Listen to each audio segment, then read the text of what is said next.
जसपुर हरियर करब, आवारे मिली जुली गाछ लगावारे। पहाड़ बची रे तो माटी बची रे, तो माटी बची रे, माटी बची रे, माटी बची रे, और तो पानी बची रे।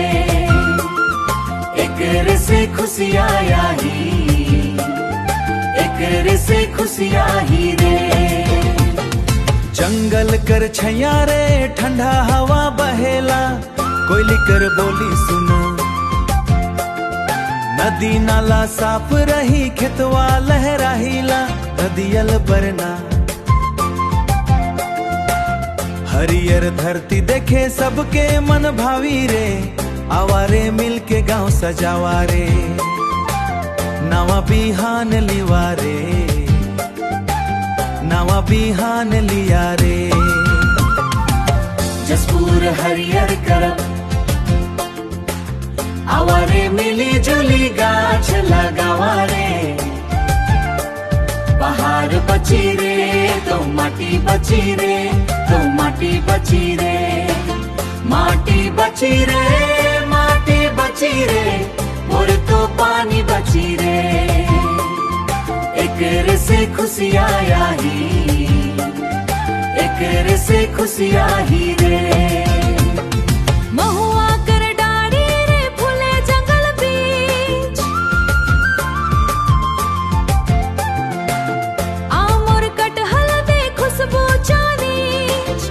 चिरा चुरगुन गावे सुख कर गितारे, हरियर बन जसपुर चमके दिना रातिया रे।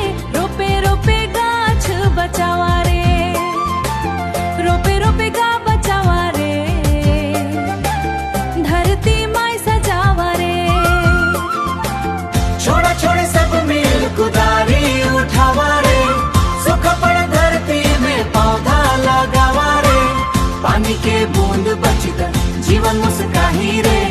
हरियर जसपुर देख सब दुनिया गवाही रे। आवारे संगे हाथ बढ़ावा रे, हरियर सपना सजावा रे। जसपुर हरियर करब, एक से खुशियाँ ही रे। जसपुर हरियर करब।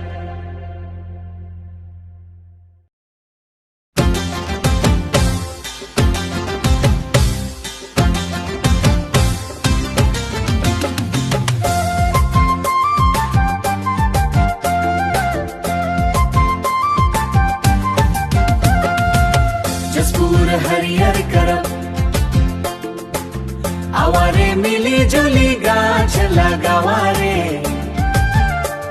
पहाड़ बची रे तो माटी बची रे, तो माटी बची रे, माटी बची रे, माटी बची रे, और तो पानी बची रे। एक से खुशियाँ आई, एक से खुशियाँ ही रे। जंगल कर छैया रे ठंडा हवा बहेला, कोयली कर बोली सुना। नदी नाला साफ रही, खेतवा लहराहिला, नदियल बरना। हरियर धरती देखे सबके मन भावी रे, आवारे मिल के गाँव सजावा रे। नवा बिहान लिवा रे, नवा बिहान लिया रे। जसपुर हरियर करब, आवारे मिली जुली गाछ लगावारे। पहाड़ बची रे तो माटी बची रे, तो माटी बची रे, माटी बची रे, माटी बची रे, और तो पानी बची रे। एक से खुशियाँ आई, एक से खुशियाँ ही रे।